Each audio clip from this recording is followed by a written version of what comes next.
thank you. So I'm going to burn you guys an information about Bel-Del and Lambertville, so I apologize for that.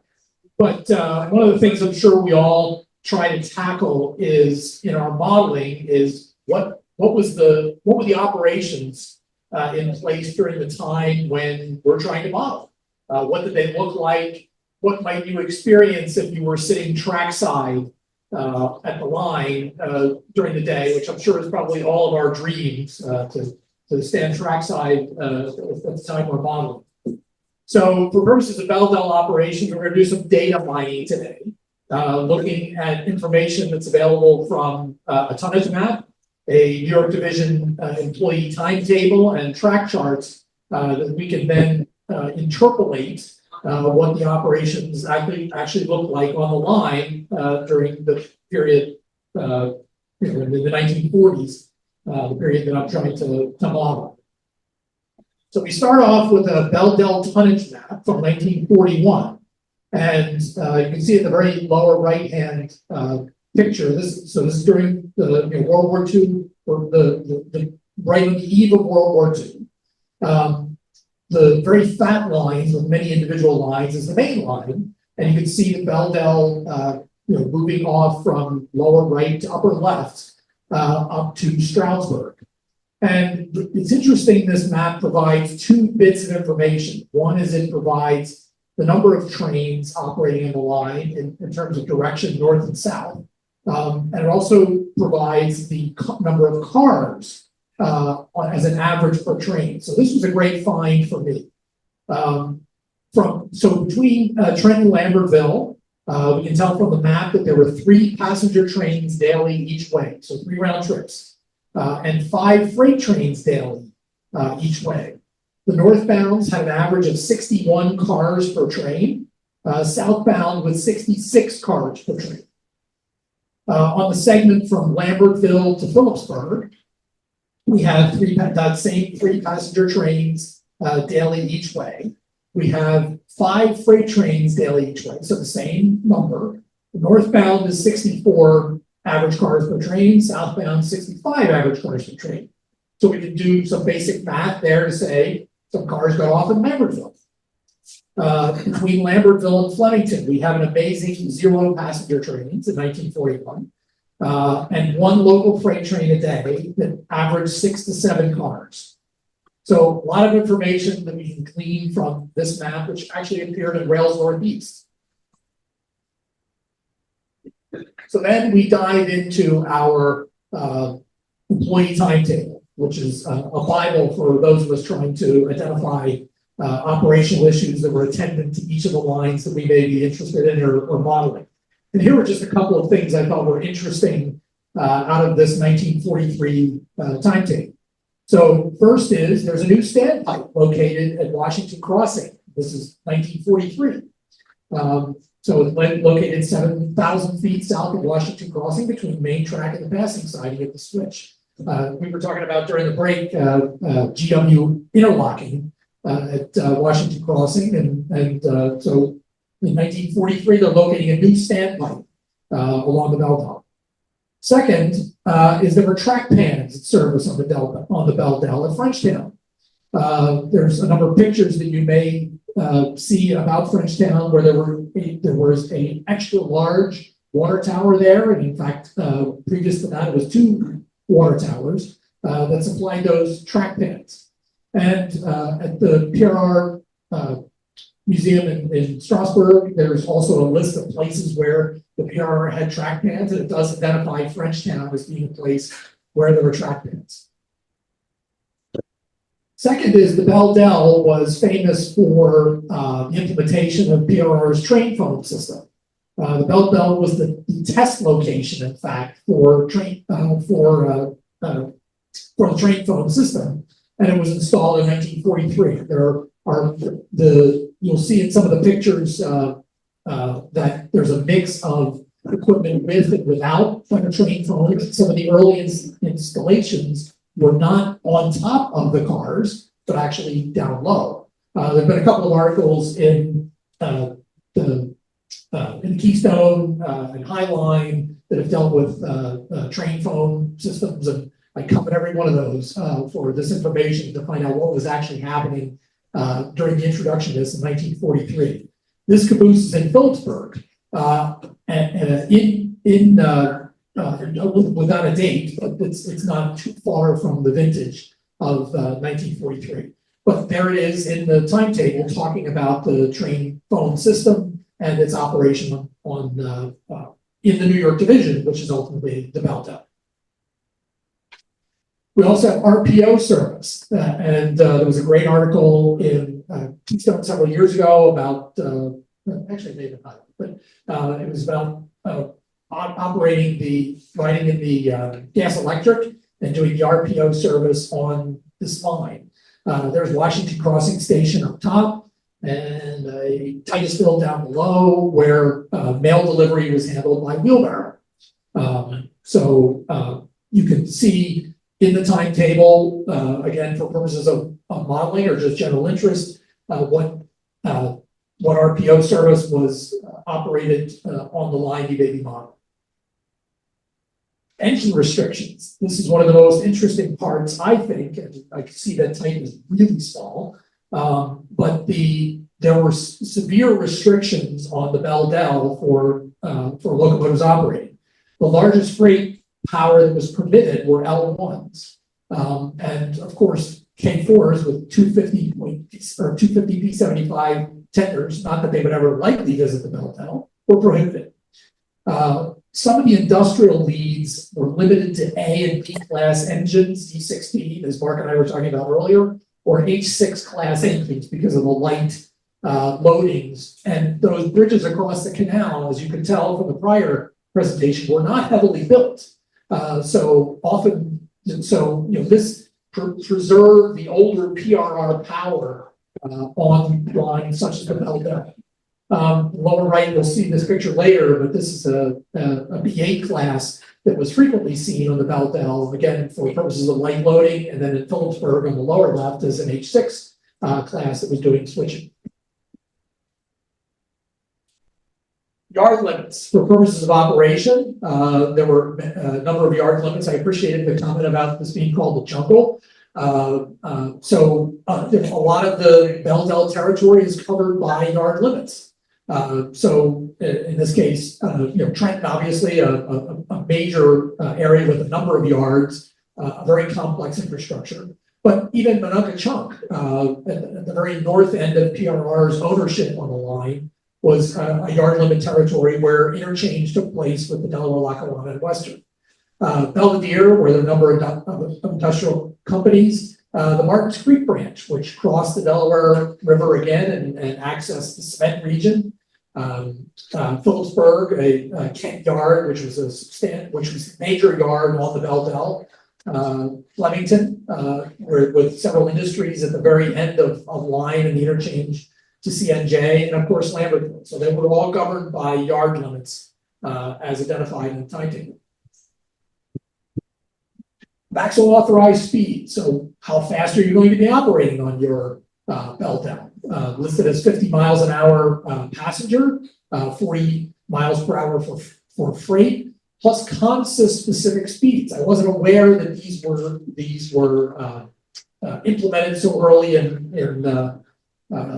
freight operations, but mineral trains were limited to 30 miles an hour, and solid tank trains with petroleum products were limited to 40 miles an hour, both of which operated extensively during the war years and on the Bel-Del.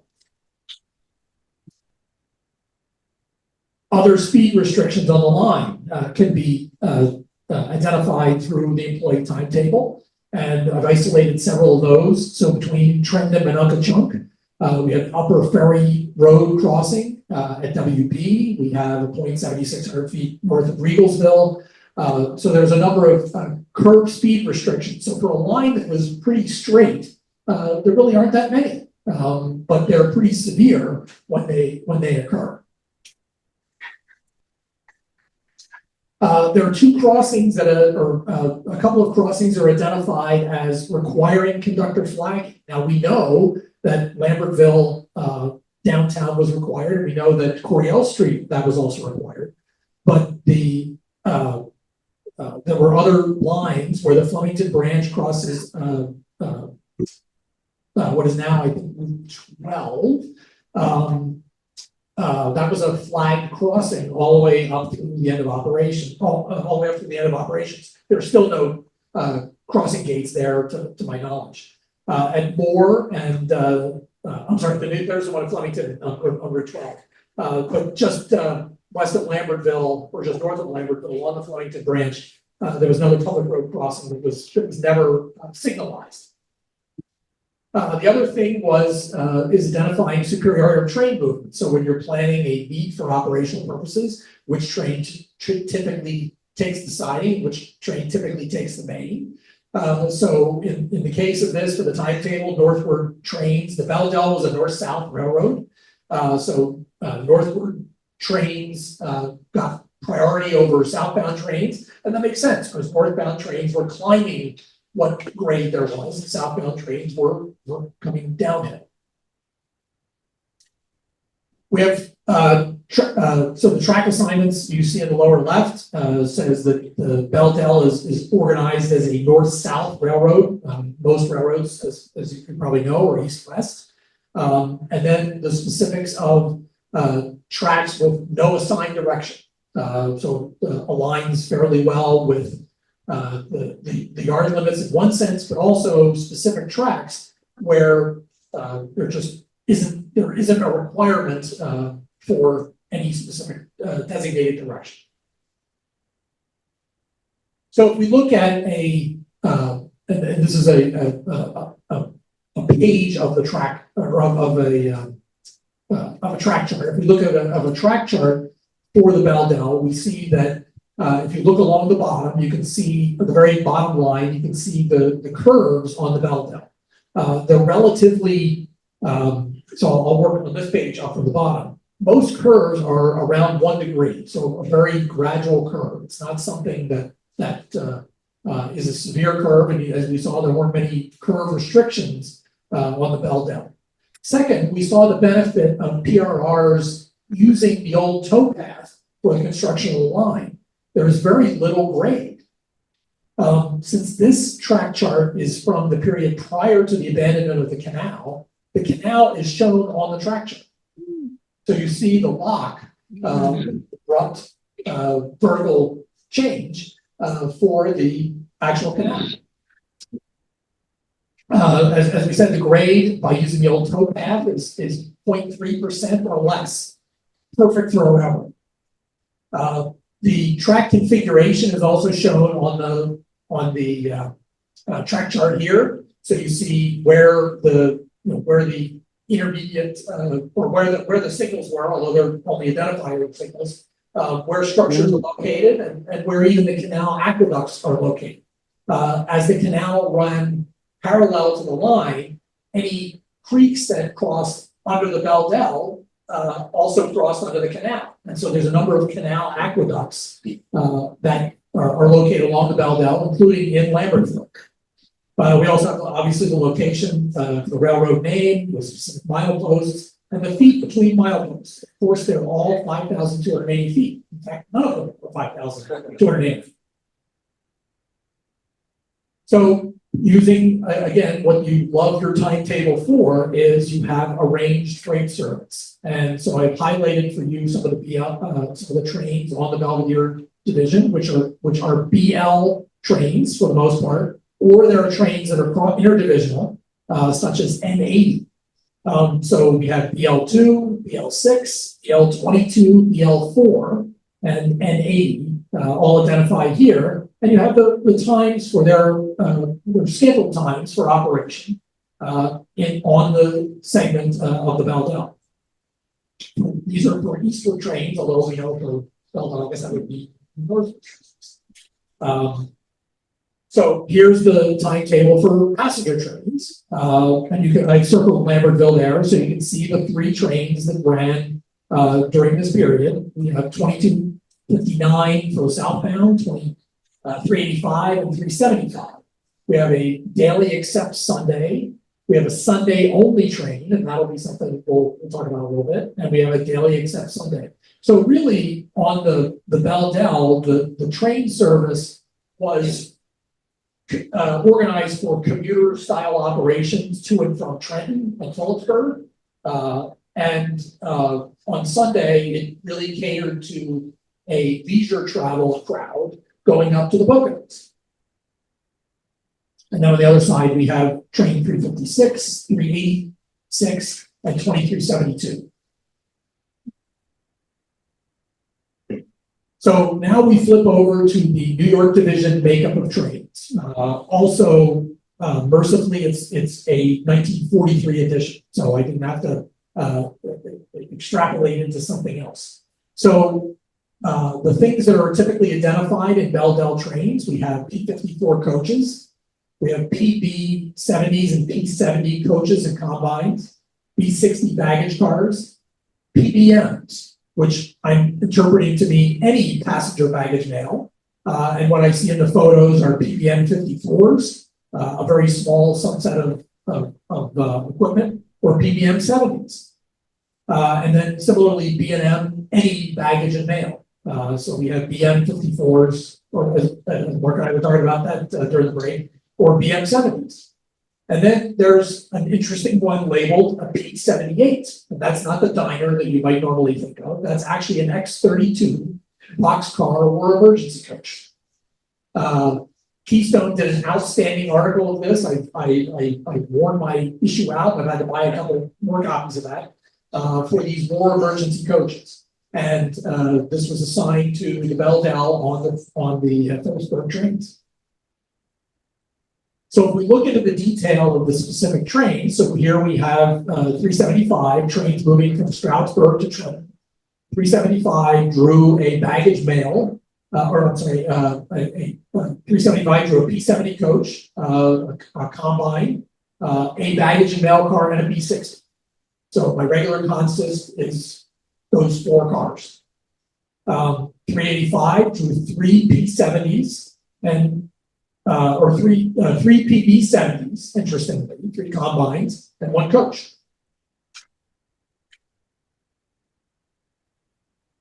Trenton to Stroudsburg, and of course, and we were joking about also during the break, PRR standard practice is non-standard, right?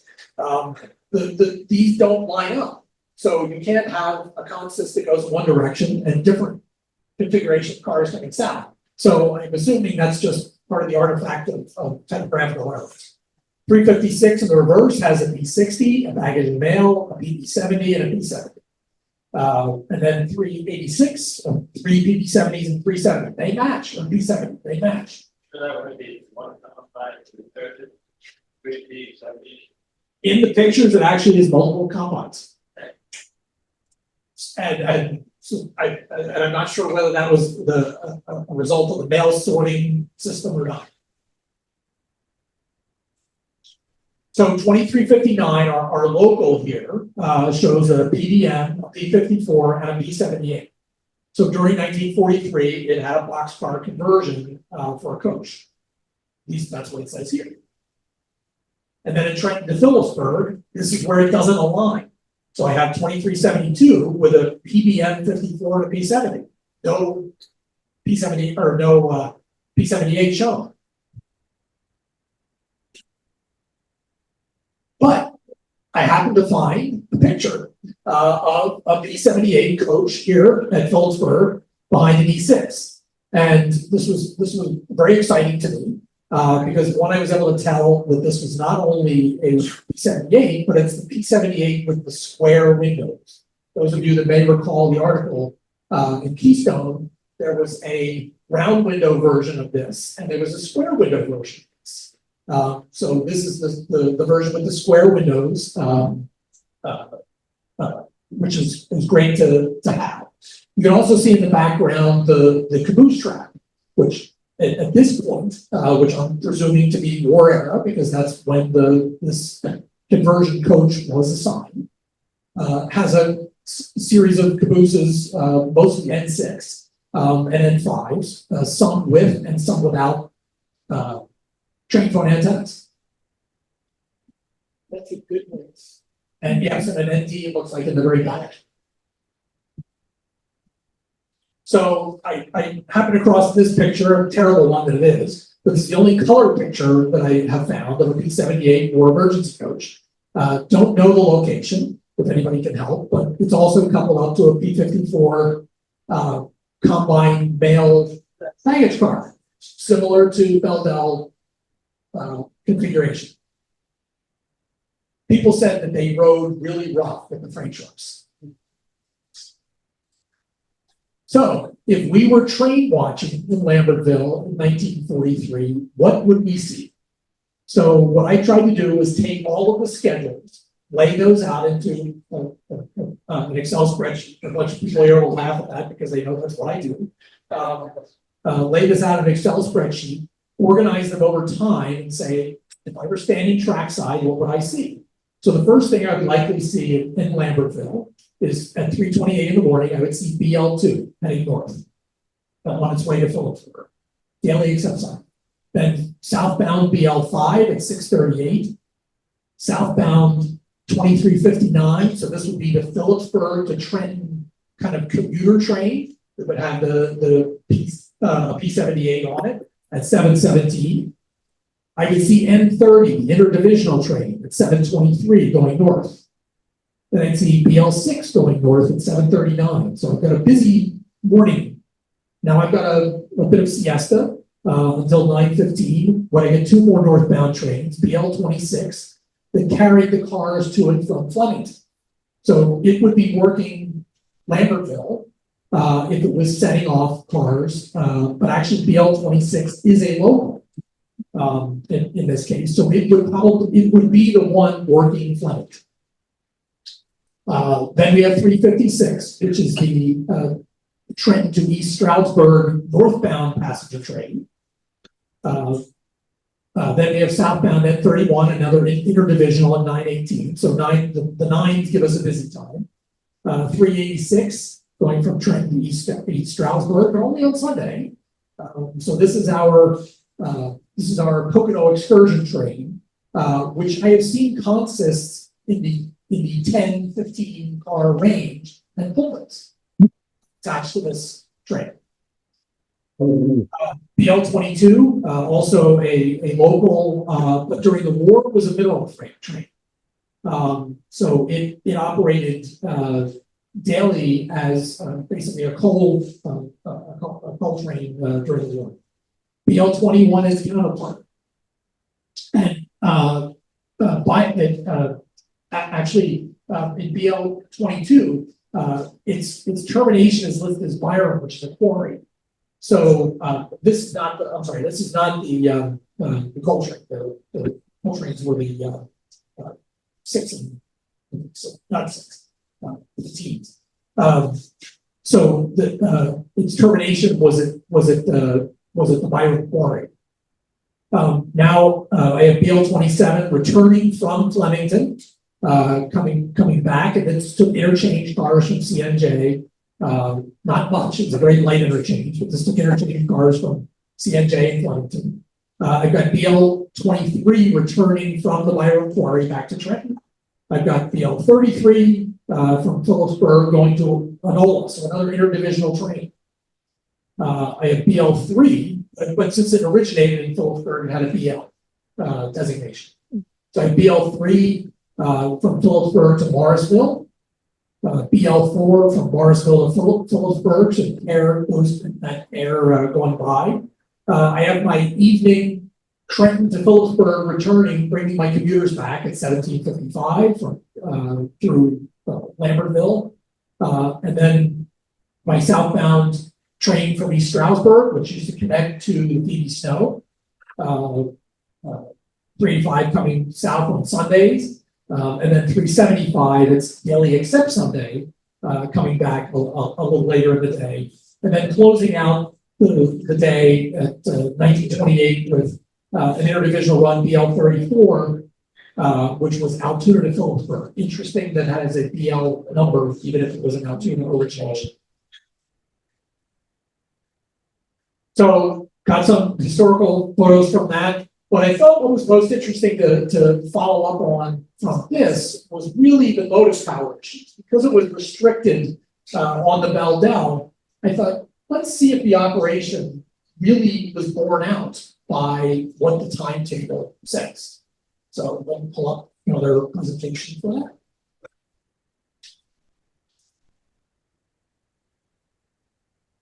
Oops.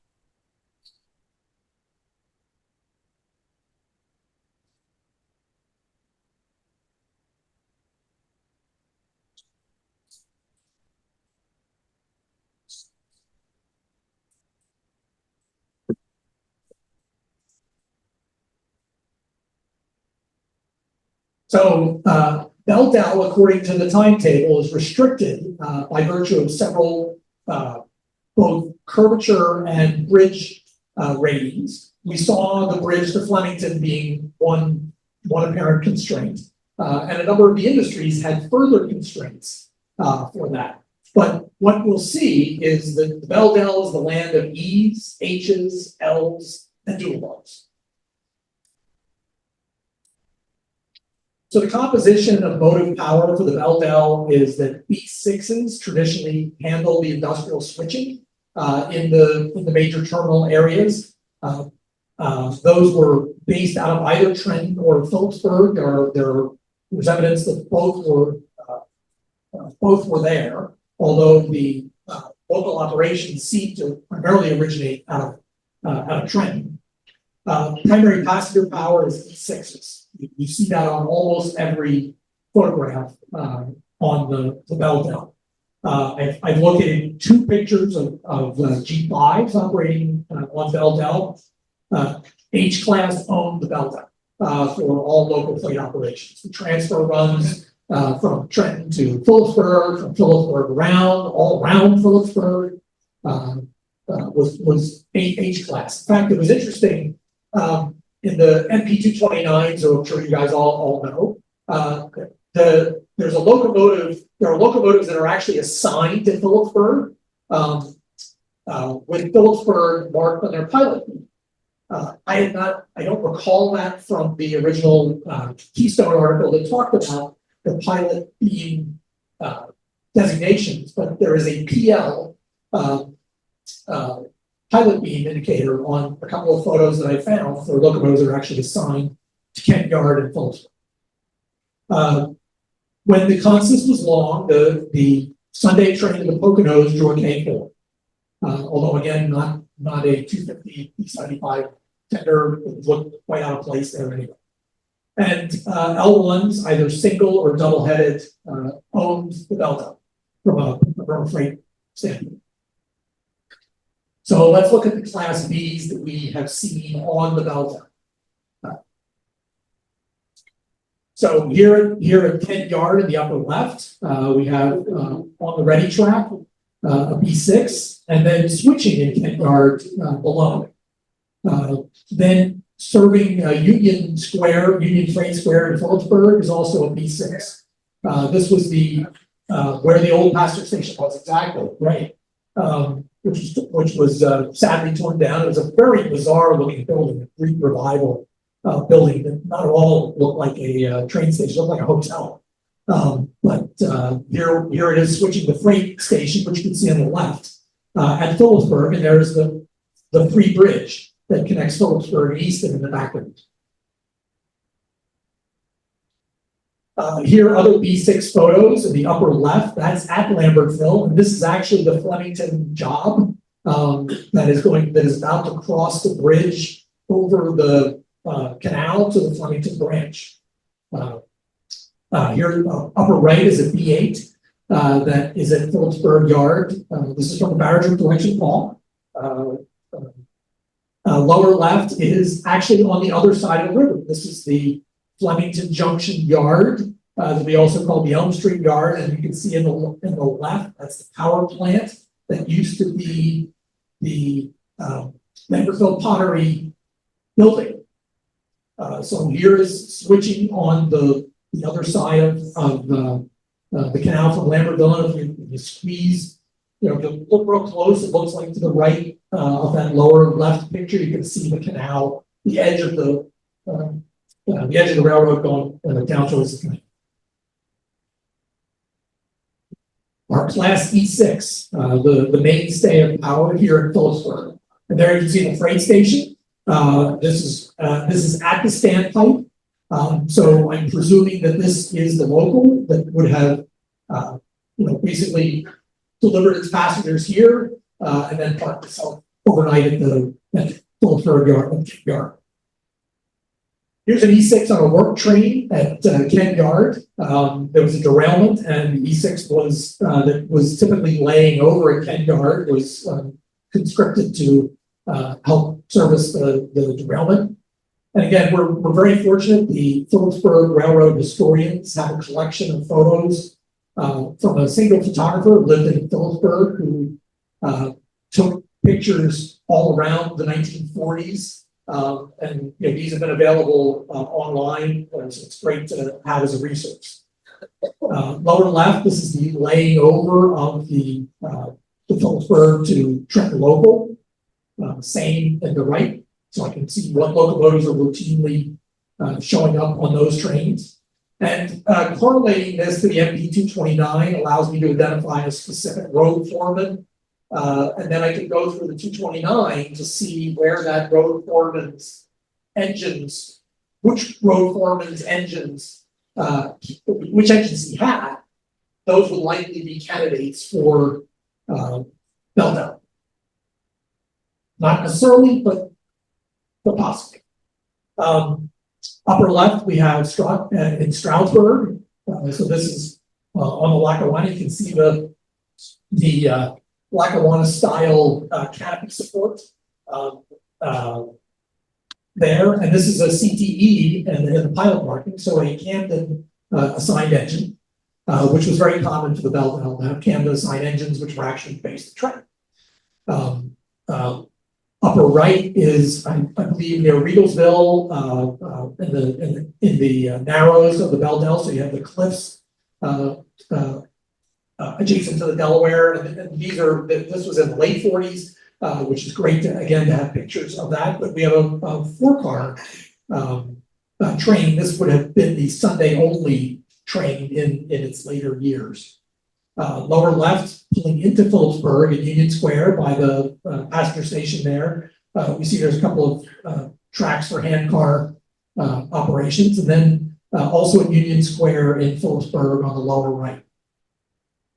Again, looking like the local, we have a full baggage car in this instance, probably an early, instance, right?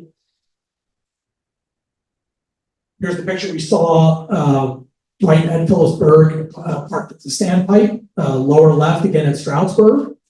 Lower right at G Tower in Belvidere. So this is the Lehigh and Hudson River that goes off to the left here. That was in service in Conrail era.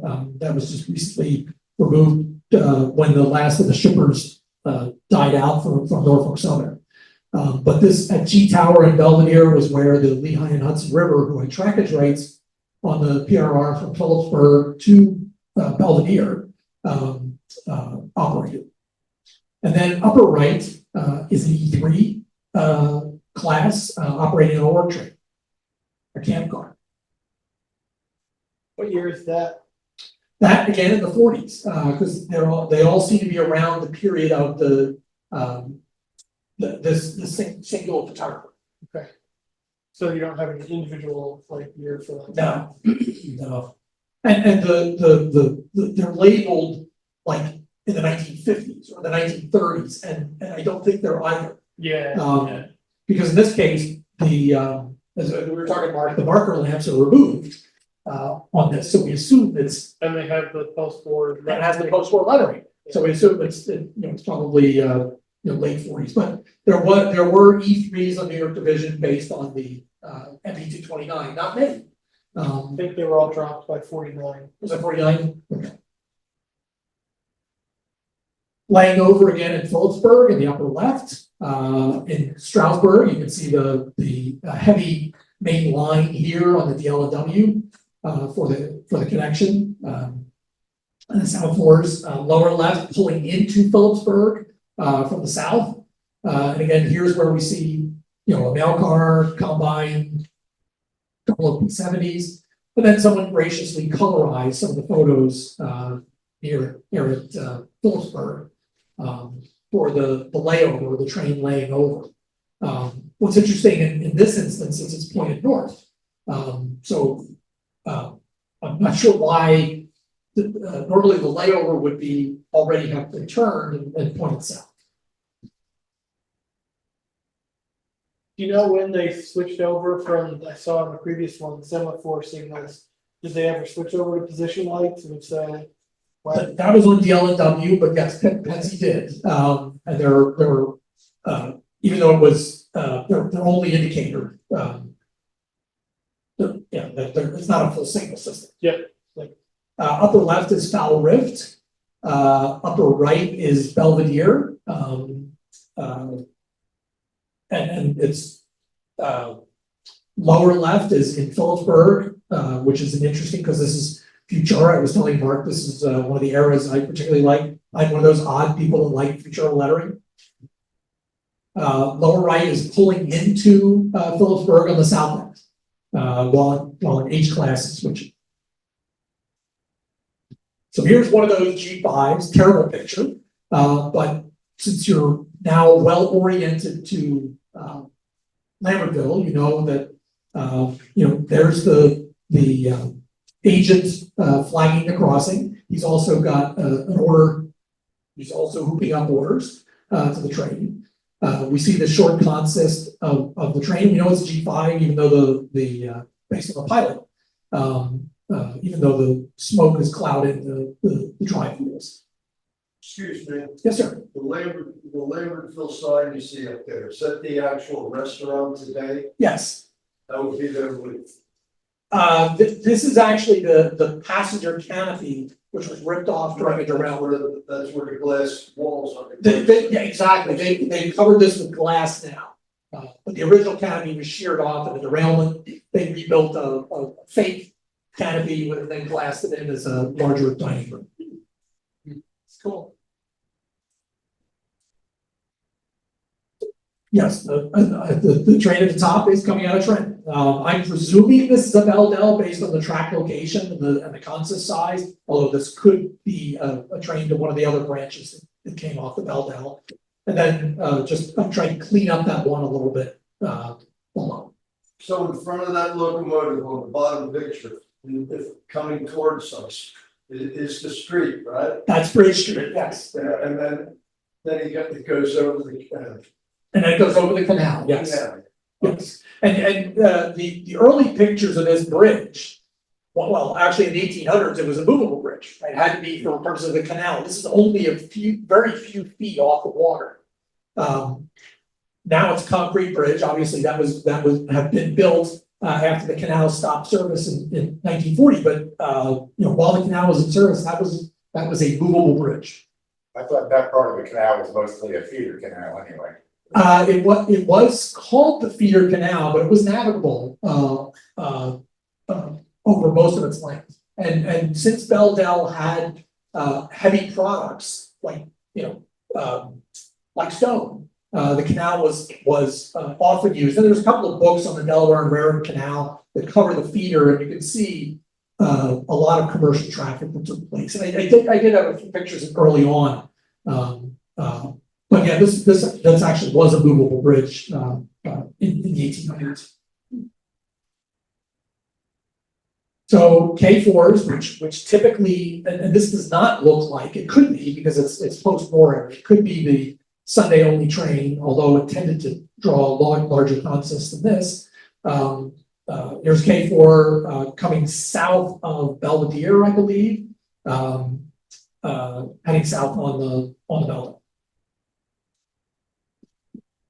Other K4 photos we have. I'm sorry. You want to go back? Okay. Other K4 photos we have all around Phillipsburg. Martin Zach caught the one in the lower left, which is a terrific photo. There you can see the Phillipsburg station. On the right, the Greek Revival station, and the semaphores that were there during that time. That's looks to be about 1938-ish. That was actually Martin Zach's dad, not Martin Zach that we know. Then a southbound train, right in Union Square and in the upper left, post-war, and a train coming in from the south to Union Square on the right hand side.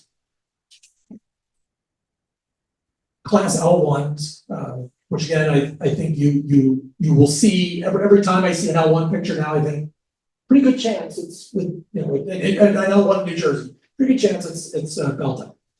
So here, upper left on the ready tracks in the winter at Kent Yard in Phillipsburg, bringing a manifest into Kent Yard from the south end of the yard. Now, in the future, I'll try and get together a presentation on the equipment on the trains, based on the photos. And of course, as we talked during the break about, people only photograph in front of the locomotives of trains. You're always looking for what's in the train.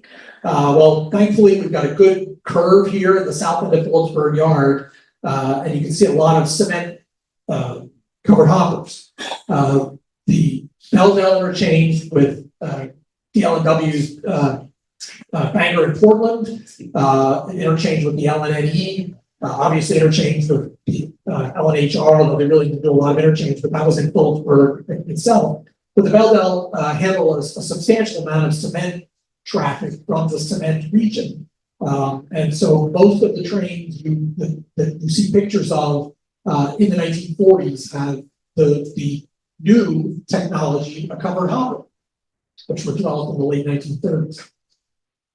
Again, on the right-hand side at Kent Yard in Phillipsburg.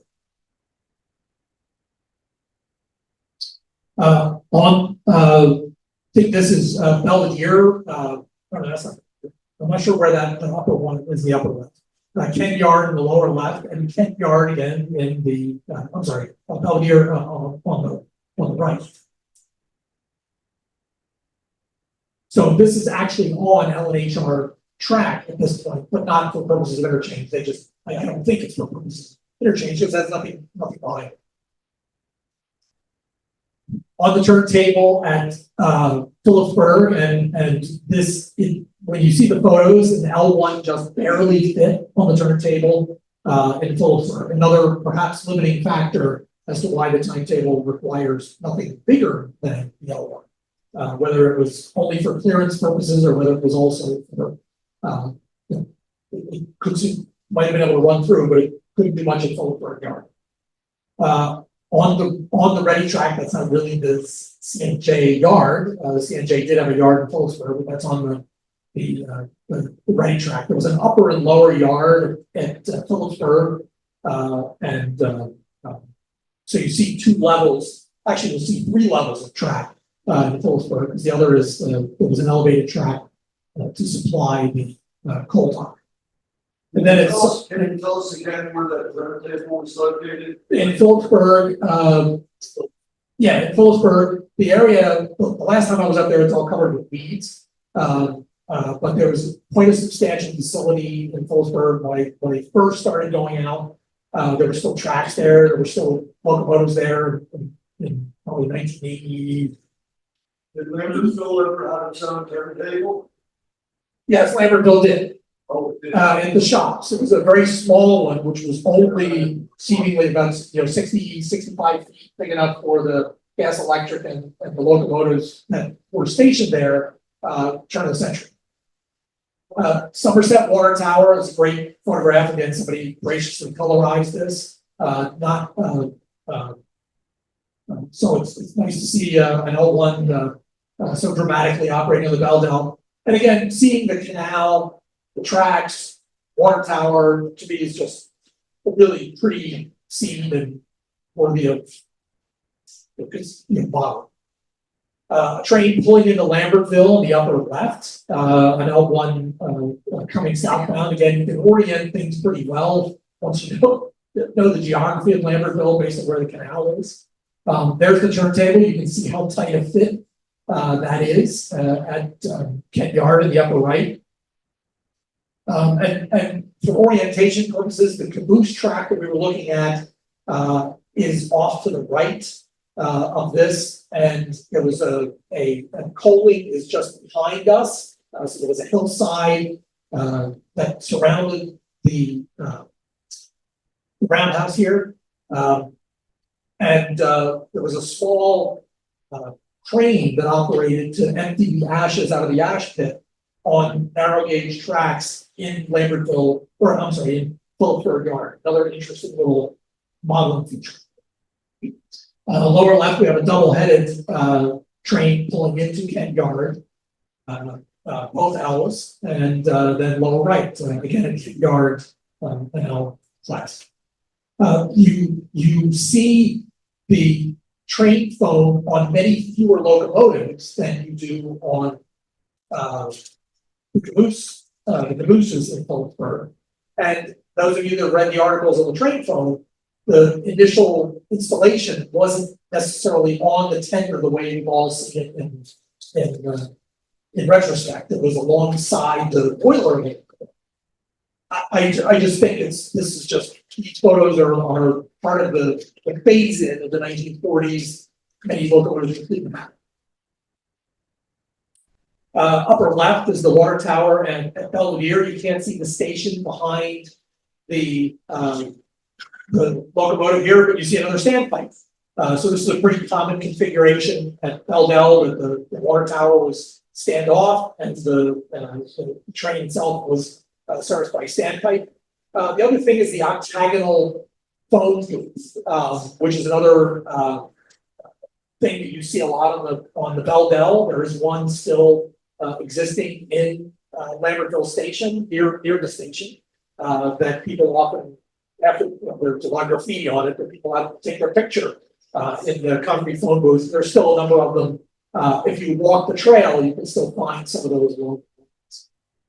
To the right, two trains just north of Lambertville. This is where the quarry, the Lambertville quarry is, the Gilboa side of the quarry. So this is where the trap rock quarry is. I always find it interesting in the 1940s, there's a lot fewer trees than there are today. Thankfully, I guess that was a remnant of coal gas, and probably a lot more labor with cut trees. But the line was pretty accessible and pretty visible from across the canal. Both of these in the 1940s, one a mixed rate, one a Connecticut coal train, because they were going away. Photos also available. Both of those are from the railroad scenes. Then lower left, again in Kent Yard. Upper left, again, Kent Yard, you can see the crane that operated the ash pit. And the storage track. I think that's the B8. And the right, it was also from the Barringer collection, as was that going. The one on the lower left, I'm not sure I can identify as Bel-Del, but it has all the hallmarks. The markings on the crossbucks that are on the road, on the road crossing is still in evidence on some of the crossbucks that exist on the Bel-Del, even though the tracks are gone. It has a number of cement hoppers in its consist, and it's an L1. So all the right candidate material for that, but I can't locate it. And then at the combination of coaling tower, sanding tower, an L1 position that can go. Upper left, this is pulling up north out of Belvidere. The tracks of Route 29 today still follow the tracks here. Although it's all overgrown, now the pole line is gone and the tracks are gone. You'd almost know there was a train there. Lower left, again, I duplicated that photo, so sorry. And then a double header pulling right out of Lambertville. You can see this is the Coriel Street delivery track that we talked about.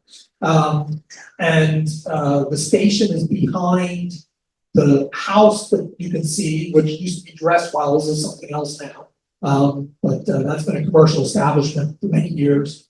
It's a twin home that has been converted to commercial purpose. So this would be passing Coriel Street on right in Lambertville. Our good friend, the H class. This is at Kent Yard. They did most of the drill work, and there were a lot of transfers since the Lehigh Valley, CNJ, LNHR all had yards, adjacent to the Bel-Del. So we see transfer runs from, from PRR delivering, LV delivering to PRR, CNJ delivering to PRR, PRR delivering to CNJ. That's Phillipsburg. That's all Phillipsburg, yes, Kent Yard and Phillipsburg. There are stories that the H class had bells that were attached to the back of the tender so that the crew members that were walking and switching at the time could hear the train coming. Because they said that it was oftentimes, because of the river nearby, it was oftentimes difficult to hear the trains, and an engineman was apparently killed, when he didn't hear a train come up on it. So you can see in a couple of the photos, there are bells hanging on the side of the crew office that look like they were the ones that were then attached to the locomotives when they were switching. Upper left, Kent Yard, here you see one of the H class that had the signal box installed on the running board. You see a mix of that in the photos. The crew office was this lower level building in the lower left picture. That's where the bells were hanging from the photos that we've seen. And you can also see the early covered hoppers that were part of the Bel-Del scene. That would be a WWII cement car.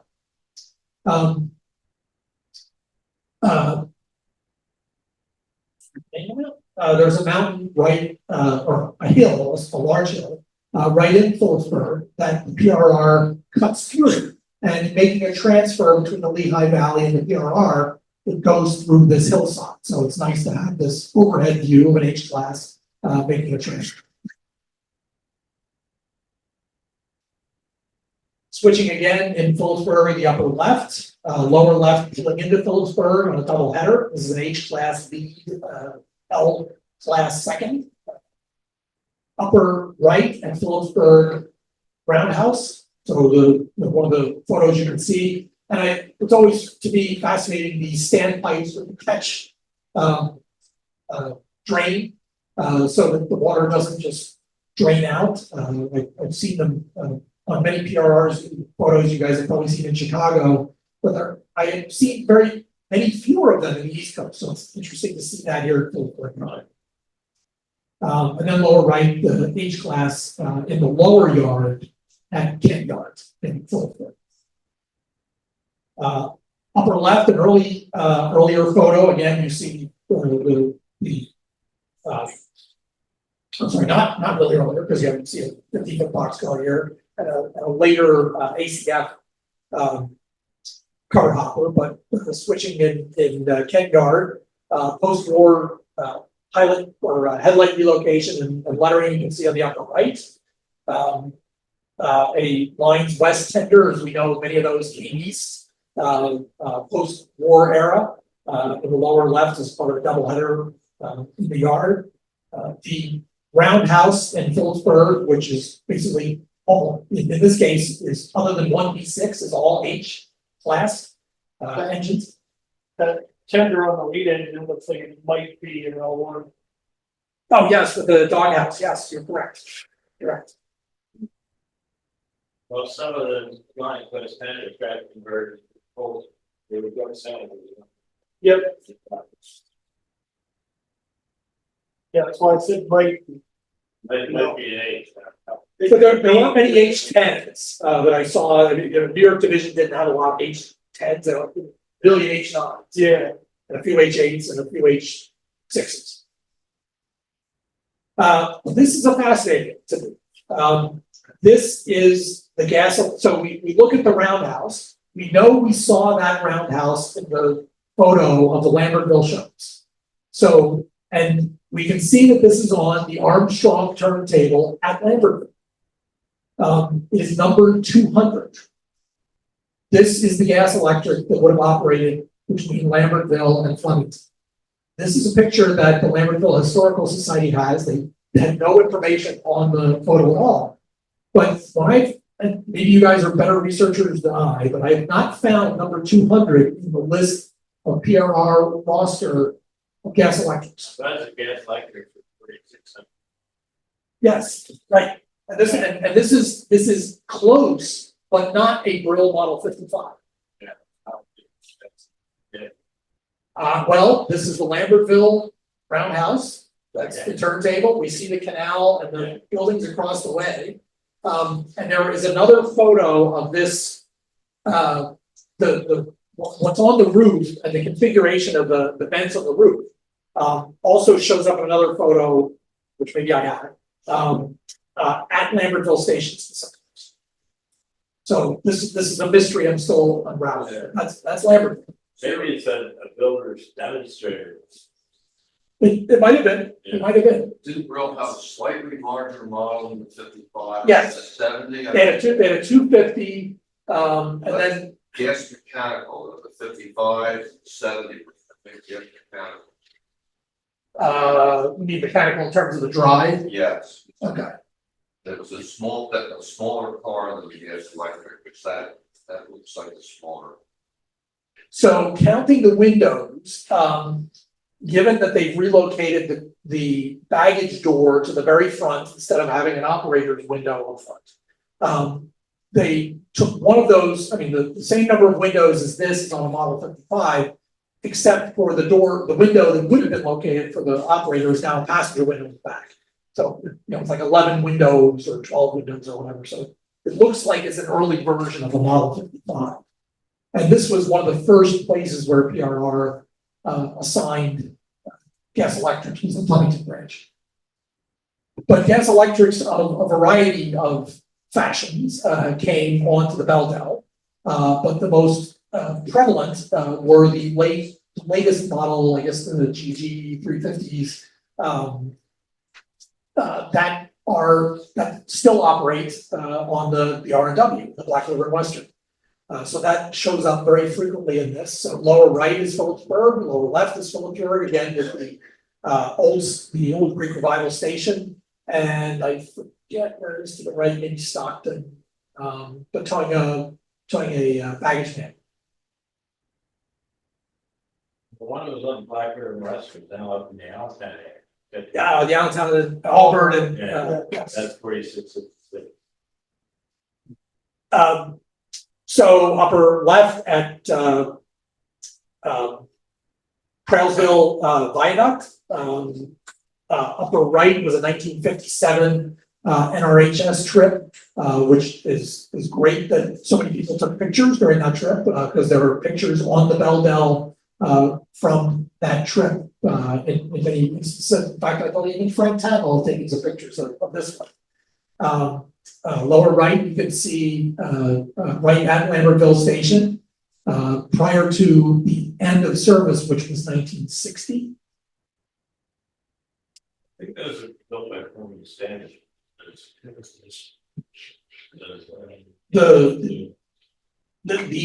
This model. They're not Brill. Oh, that's not a Brill. That's not a Brill. Okay.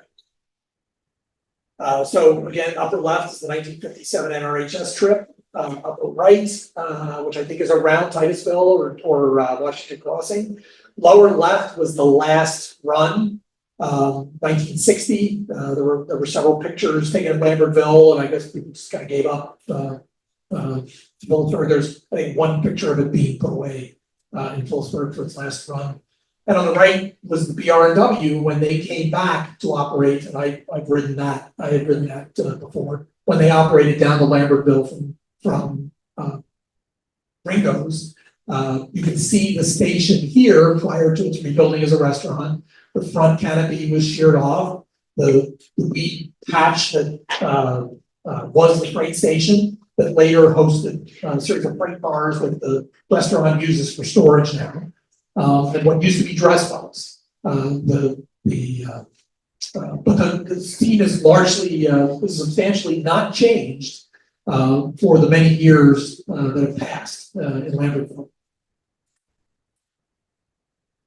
And again, thank you to the folks that contributed photos. The PRRT&HS has a number of pictures that I've used. from Keystone, the Philadelphia, or the Phillipsburg Railroad Historians, who has this collection of photos taken all around Phillipsburg in the 1940s.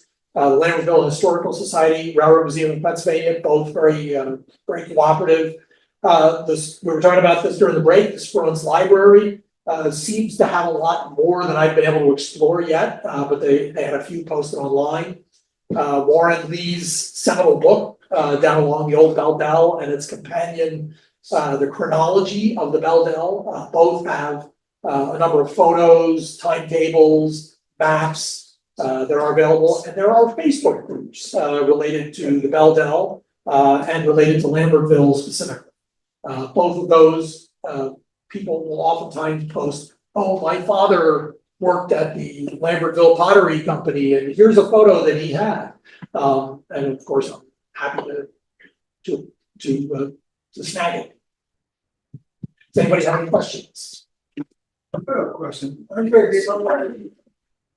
I read somewhere about a rather short-lived operation that Penn Central had, where they came over the Poughkeepsie Bridge and came down that line. Somehow they were able to shorten have an all-rail route from New York and New England down to the Trenton and Philadelphia area. Did that run through there? Yes, if you connected at the Poughkeepsie Bridge, you get on the Lehigh and Hudson River and come down onto the PRR and Belvidere, and then you could go down to Trenton, Philadelphia, Wilmington, anywhere else onto the main line. Where did it transfer from the Delaware and Hudson to the Lehigh and Hudson to the Pennsylvania? At Phillipsburg. So the Lehigh and Hudson River has the bridge that still exists that connects Phillipsburg and Easton. It's a through truss.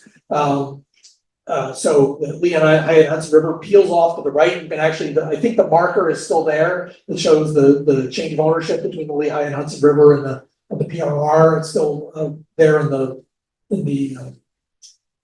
next to the tracks in Phillipsburg. So that goes to the right. Norfolk Southern still uses that line to access the portions of the Bel-Del north of Phillipsburg that are still in service, which is up to Martins Creek to access the old beyond that, I guess, to access the old power plant that was up in Holland, New Jersey. That was converted from coal to natural gas, so there wasn't as much traffic as obviously the PRR enjoyed back in the day, but they used the old Lehigh and Hudson River Bridge to cross from Easton into Phillipsburg. And so if you were on the LNHR, you would turn right there, and if you wanted to stay on the PRR, you'd go straight. Well, when we come off the Poughkeepsie Bridge, what line was it coming down from? The Lehigh and Hudson River. Down So you to, come in through Maybrook, And the Haven Railroad to Maybrook. Yep. And then the Lehigh and Hudson River down to the connection with Pennsylvania. and Phillipsburg, and then if you wanted to stay on the Pennsy, you go straight. Is the connection to the Lehigh Valley still in place? You had a slide of, you got a view.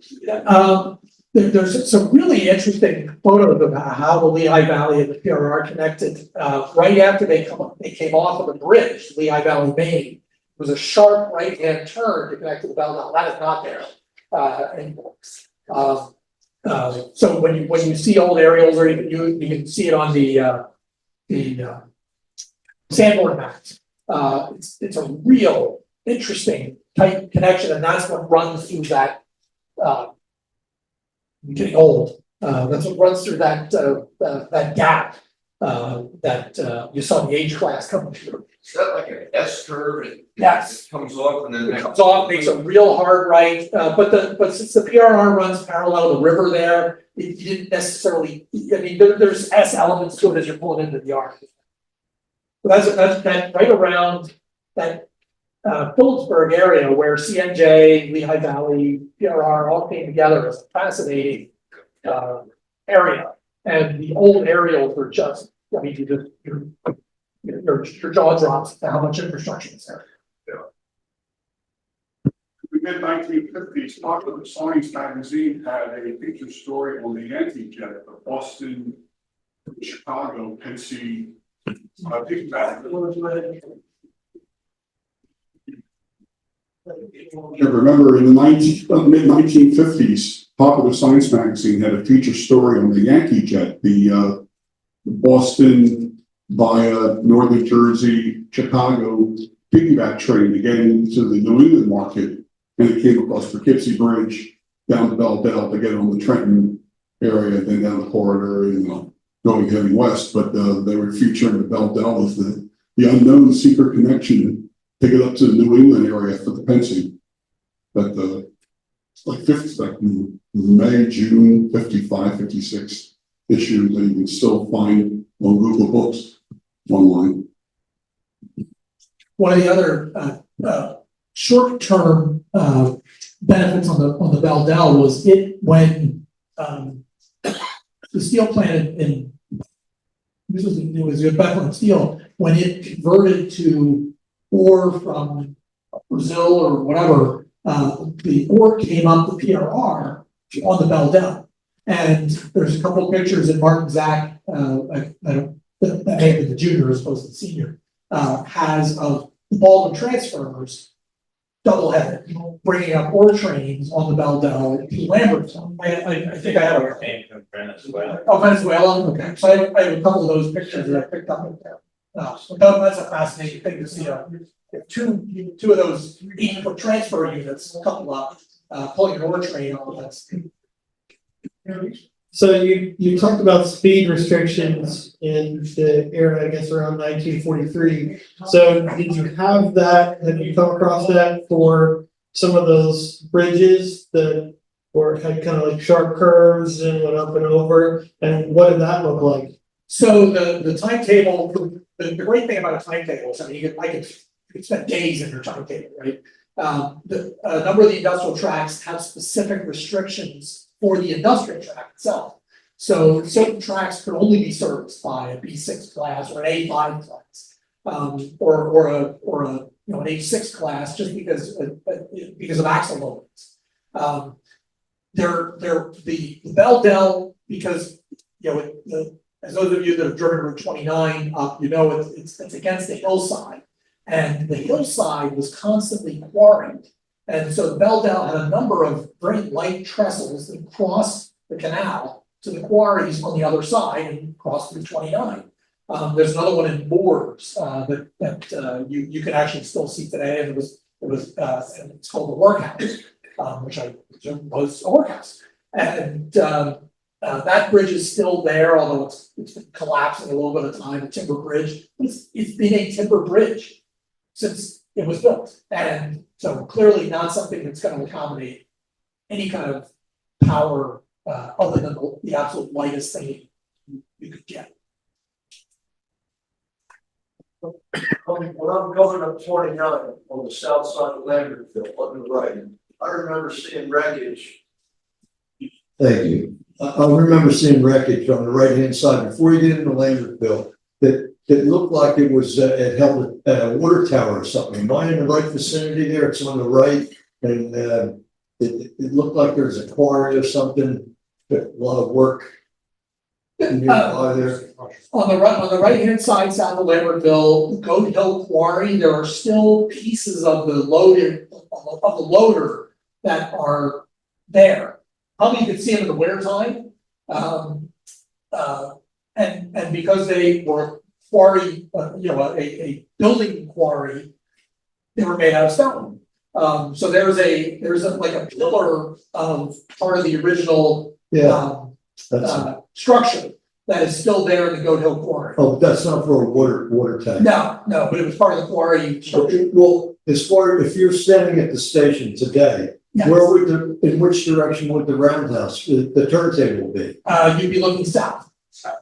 In that flat area? In that flat area, right. Flat area? So right now, you would see the old gas works, those white buildings, that's where the shops were. Oh. And if you look at aerials, many as you know, you can look at aerials even today and see the outlines of turntables in many locations. Because the canal's still there. I The mean, canal is still there, yes. so it was right near the canal. It was on the river, between the river and the canal is where the shops were located. I got you. But as most of the buildings that we saw in those pictures were frame buildings, they obviously didn't leave much behind. But, you know, you would expect to be able to, if you were to dig there, we'd probably be able to find the roundhouse or the turntable is probably just filled in. I doubt anybody was gonna go out and break up the stone. So the turntable is probably, yeah, and there's a sewage treatment plant back there for the city of Lambertville. I don't know how much damage that has done to the old shop. If you go across from the flea market further south on 29, there's wreckage in the canal from various wrecks because that was the curve that went before the passing siding. I didn't put that picture in, but I have the photos. There were a Yeah, couple of. you know There that, were a you know couple what I'm of talking about. a couple I of- was bored at the flea market, my wife was there, I walked across the street to take a look, so. So yeah, I thought it was 1950s-ish or '80s. Oh, was it that? Well, there's wreck photos that show a coal train that was dumped into the canal. K4 did. There was an E6 that dumped into the canal too, yes. Yeah, that is. That was I mentioned the window of a wreck because they lived on Parkside, but I forget what it is, in Trenton. Right on top of the railroad. In fact, my father-in-law's property abutted a railroad. Okay, and there was a wreck there in between West State and I forget what that is. Speaking of some of those quarries, remember there was, right after Amtrak started on the northeast corridor in 1876, they were getting Trap Rock Company supply ballast out at Giants Hillside Quarry between Lambertville and Interstate 95. And it went over the canal, they had to strengthen the bridge and over to 329. That lasted for a couple of years. Yeah, well, actually, I think there's still quarry there, it's just not rail service. But you know, it was a quarry that seemed to be petering out. And then there was a news story in the paper about how they discovered a new seed of trap rock in the 1940s. And And you see suddenly, the traffic in because you see the tire marks on Route 29. Yes. They go to the south, that's how you know it's still active. so that was the Phoenix Rising when they discovered this trap rock seed, and then ballast trains started to come out of there in addition to the Byron quarry further up the line. So there was a lot of there were several ballast quarries on the Bel-Del. And you know, if you walk the line today, you can still see some decent ballast along the line. So you walk further north. And so to go a big coal mine. So, well, I wanted to get a quick chance to see if there were any messages or any questions from folks online. Mention was made of a video of action along the Bel-Del. Where can this be viewed? Title, thank you for a very interesting presentation. Let me track that down. I don't know that it's on YouTube or not. I do have a copy of it. It was there used to be a firm that put out short videos all combined into one video monthly. It was a video subscription service, and that has a 1950 ride from the head end of the gasoline. And you pass about 3 L1s on the trip. That's cool. And it goes all the way up to Strasbourg, Stroudsburg. My bird. It goes all the way up to Stroudsburg, and you see the conductor get off the train to throw the switch and another chunk to go on to the DLW's Old Main line. So it's a great video. I'll try and track it down for you. So, and we can post an update about that, like on our Facebook page or something as well, if you can share that with us, at least what it was that was available on. There's also a YouTube video from the 1930s. It's called Lambertville in the 1930s, and it's a great little video of life in the 1930s. But there's a snippet in there of a train moving through Lambertville. It's an H6 with an ND caboose, and the conductor has got like some bizarre outfit on, but not a standard railroad issue, but, it's a very interesting, and they show kids swimming in the canal, and you can see the water tower right behind. The station itself, wasn't that built in 1871 or somewhere back in there? The, A long time, right? the historical siting can't date it specifically, but yeah, it's in that early 1871 period, sometime between 1870 and 1875. And would they have offices up there? Or? Yes, that was the headquarters, of the Belvidere-Delaware River. Ah, So an enormous building. just real quick to double check if there's any more questions, and if not, we just want to say thank you, and we'll go ahead and shut down the online meeting. All right, well, thanks again, thank you very much. You're welcome.